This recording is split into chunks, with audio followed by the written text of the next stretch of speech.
কোনো ভাগ্যে কোনো জীবের শ্রদ্ধা যদি হয়, সেই জীবে সাধু সঙ্গ করায়।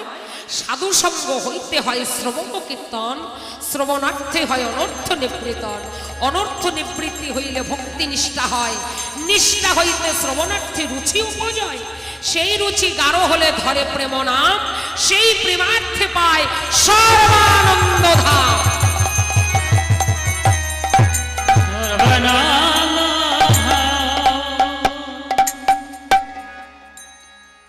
এই জন্য আমরা এগুলি কর্ম যেন করে যাই। তাই আজ শ্রীধাম বৃন্দাবনে শ্রীরাম সখা বেলি অবসানকাল দর্শন করে খেলার আসর থেকে বের হয়ে আসে। বের হয়ে এসে খেলাটির দিকে লক্ষ্য করলেন যে খেলাটি জমছে না কেন। দেখতে পারলেন যে ভাই কানাই নাই, খেলার মাঝে ভাই কানাই নাই। শ্রীরাম মনে মনে ভাবলেন একই, এই জন্য খেলা ভালো লাগছে না। তাই পদকবি এক পাশে দাঁড়িয়ে পদে লিখলেন, আরে অবসান হেরি বেলা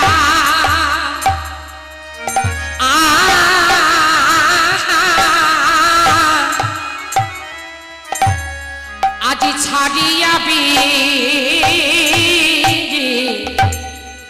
নদ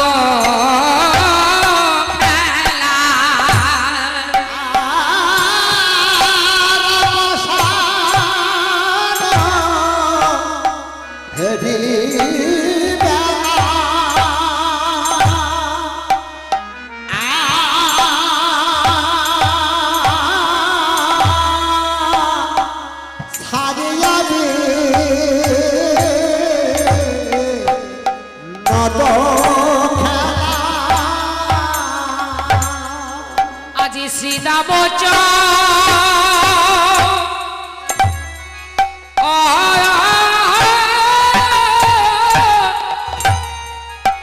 লীলা রাম পাশে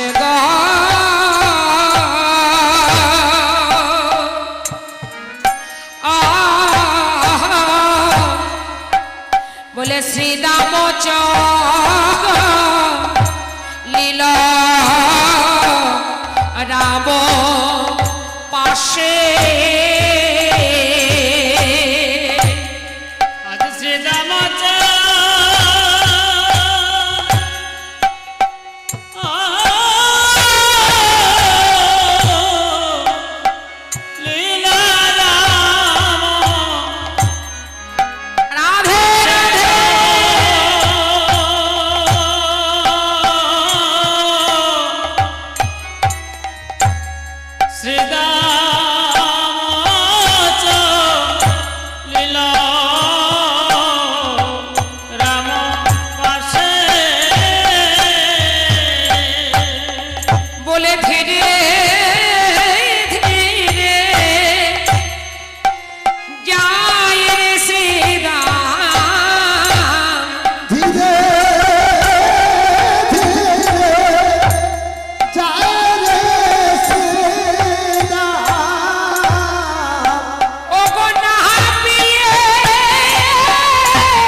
সখা নয়নের অভিরামকে হারায়ে ধীরে ধীরে দাদা বলরামের কাছে চলছে। কেন?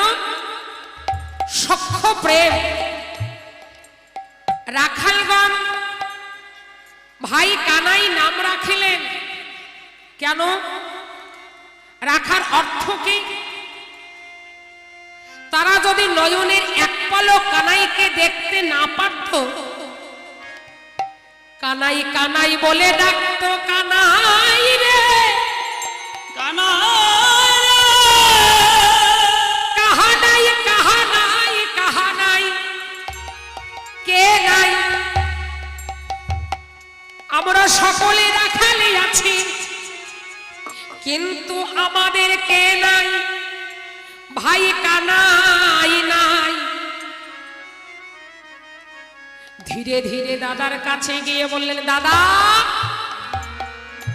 দাদা, ভাই কানাই তো খেলার মাঠে নেই, তুমি এইভাবে আছো, ভাই কানাইকে খুঁজে দেখো। জানো দাদা, রানীকে বলেছ তুমি সকালে আসিব আমি ব্রজপুরে লইয়া কানাই, বিলম্ব হইল বনে হেন লয় মর মনে, মরিব কি যশোমতী মা। জানো দাদা, মা বুঝি প্রাণী আর বাঁচবে না। যে মা গোপালকে নয়নের এক পলক দেখতে না পারলে গোপাল গোপাল বলে ধুলায় গড়ি যায়, সেই মা যদি গোপালকে দেখতে না পারে, তাহলে মায়ের প্রাণে রাখবো কি করে? দাদা, ভাই কানাইকে খুঁজে দেখ কোথায় আছে। বলরাম বারুনি পান করে বিভোরা হয়ে আছে। মদ খাইলে যেমন নেশা হয়, মধু যদি পরিমাণে একটু বেশি খাওয়া হয়, মধু খেলেও কিন্তু নেশা হয়, হয় না বাবা? তাই বলরাম মধু পান করেছে, মধু পান করে বিভোরা হয়ে আছে। শ্রীরাম যখন বারবার করে বলছে, বলরাম চিন্তায় পড়লেন, সত্যি তো ভাই কানাই বুঝি নাই। ভাই কানাই চঞ্চল ছেলে, কখন অঞ্চল ছেড়ে চলে যায় আমরা কেউ বলতে পারি না। বলরাম বললেন, শ্রীরাম, এইভাবে সারা বৃন্দাবন বা সারা কানন সারা বন খুঁজলেও ভাই কানাইকে আমরা পাবো না। ভগবানকে খুঁজে পাওয়া যায়? কেউ কোনোদিন খুঁজে পেয়েছে? দেখাতে পারবেন যে অমুক ভক্ত ভগবানকে খুঁজে পেয়েছে? বলে অমুক মুনি ঋষি ভগবানকে খুঁজে পেয়েছে, অমুক যুগে ঋষি ভগবানকে খুঁজে পেয়েছে? পায় নাই, এমন শাস্ত্রে লেখা নাই। ভগবান ভাবনার মূর্তি, ভাবিলে ভগবানকে পাওয়া যায়, কিন্তু কোথায় ভাবতে হবে? কোথায়? ভাবনার ঘরে বসে। ভাবনার ঘরটি কোথায়? বলে ভাবনার ঘরে হচ্ছে কৃষ্ণকুল। মানুষ যখন কুল হারিয়ে যায়, রাধে রাধে, যখন কুলে হারিয়ে যায়, কোন পুত্র কিংবা কোন কন্যা, আত্মীয় স্বজন সকলে যদি পৃথিবী ছেড়ে চলে যায়, তার যেমন কুল থাকে না, একমাত্র তার কুল হচ্ছে গোবিন্দের কুল, কৃষ্ণ কুল। এছাড়া কোনো কুল নেই। যদি কৃষ্ণ কুলে বসে ওই কৃষ্ণ নামেতে ভাবিতে পারে, কৃষ্ণ নামেতে ভাবিতে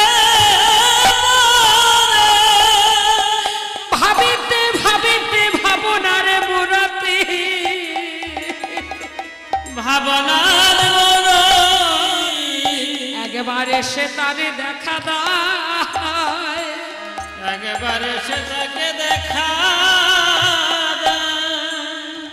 সে নয়ন ভরে দেখে নাই,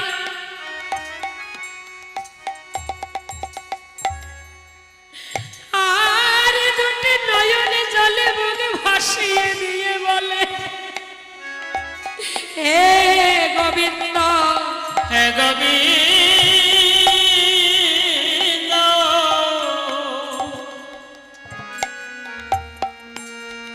গোবিন্দ হে,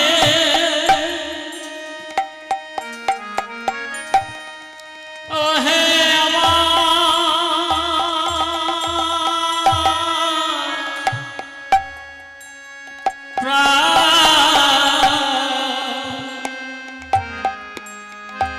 প্রাণ গোবিন্দ,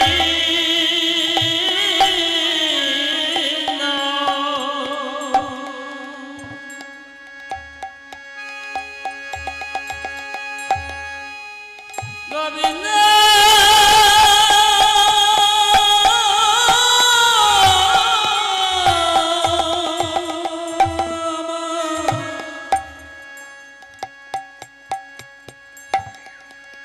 তুমি একবার এসে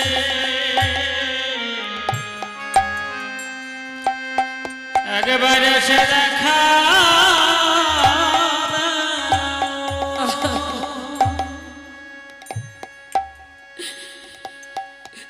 সে কৃষ্ণ কুলে বসে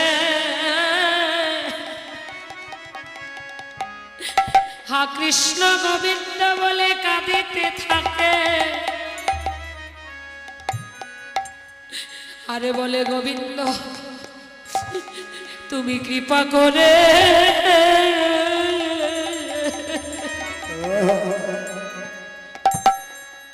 আমায়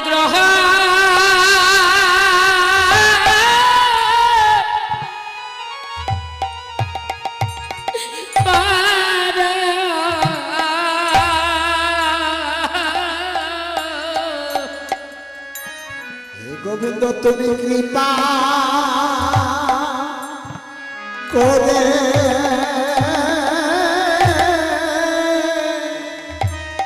গ্রহণ করো,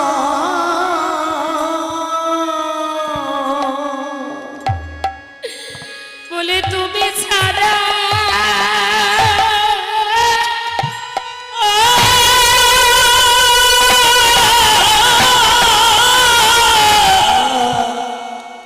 আমার আর কেব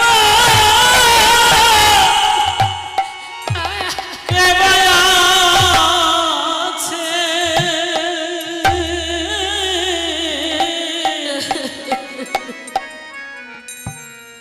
গোবিন্দ হে তুমি কৃপা করে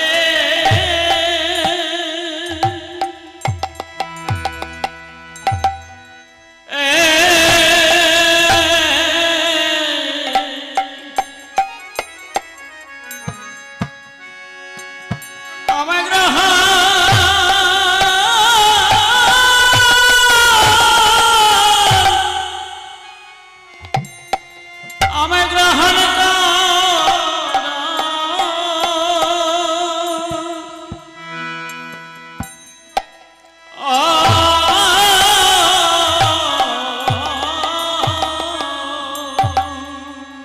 গোবিন্দ তুমি সারা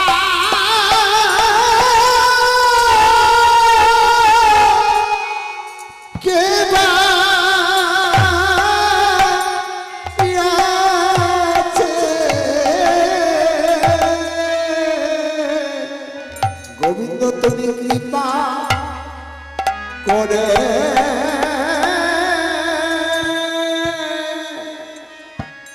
গ্রহণ করো,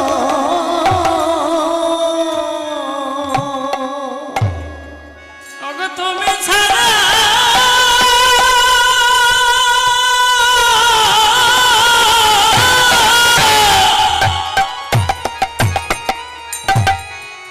আমার কেহ নাই গো।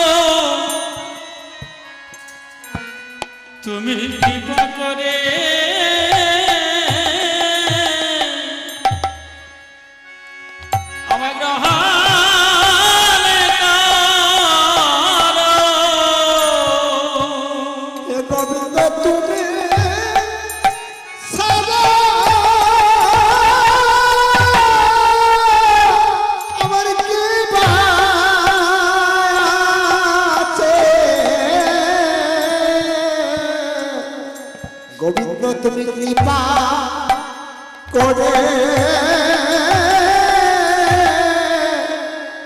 গ্রহণ করো। বলে এই না কুলে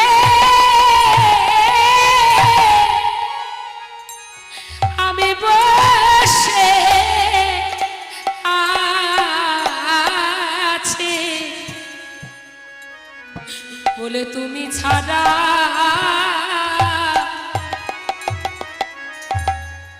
আমার কেবা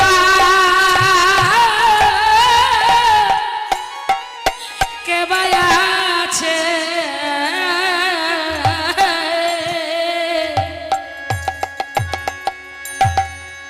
আমি এই না কোলে বসে আছি, বলে আগেবার মোরে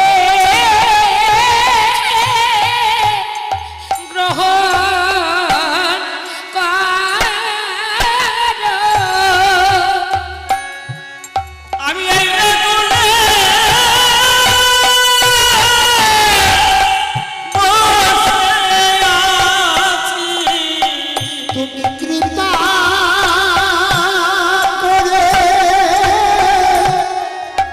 গ্রহণ করো। আমি এই না কোলে বসে আছি, তুমি কৃপা করে গ্রহণ করো। আমি এই না কোলে বসে আছি, তুমি কৃপা করে গ্রহণ করো। আমি এই না কোলে বসে আছি, কৃপা করে গ্রহণ করো। কোলে বসে আছি, কৃপা করে গ্রহণ করো। কোলে বসে আছি। কৃপা করে গ্রহণ করো। গোবিন্দ তুমি ছাড়াই আমার আর কেহ নাই গো। শ্রীরাম বললেন দাদা ভাই কানাইকে তাহলে তুমি খুঁজে আনো। বলরাম বললেন আমি খুঁজতে পারবো না, খুঁজে আমি পাবো না। তবে শোন ওরে শ্রীরাম, তোমরা সব রাখালগণ মিলে কণ্ঠে কণ্ঠ মিলাই আকুল কণ্ঠে ডাক। দেখিস ভাই কানাই যেখানে থাকুক না কেন, তোদের ডাক শুনতে পারিলে ভাই কানাই আসবে আসবে। সকল রাখালগণ একসঙ্গে বসে কানাই কানাই বলে ডাকতে লাগিলেন। এবার সকল রাখাল হইয়া আকুল দুবাহু তুলিয়া ডাকে।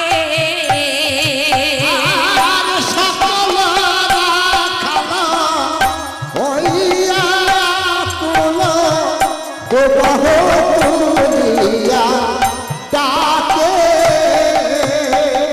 বলে কানাই কানাই পরাণের ভাই, কানাই কানাই পরাণের ভাই,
উচ্চ করিয়া ডাকে আরে উচ্চ করিয়া ডাকে গো উচ্চ স্বরে ডাকে বলে একেবারে সে দেখে যা ভাই একেবারে সে দেখে যাওয়া তোরে ব্রজ রাখালে দুঃখের দশা তুই একেবারে সে দেখে যা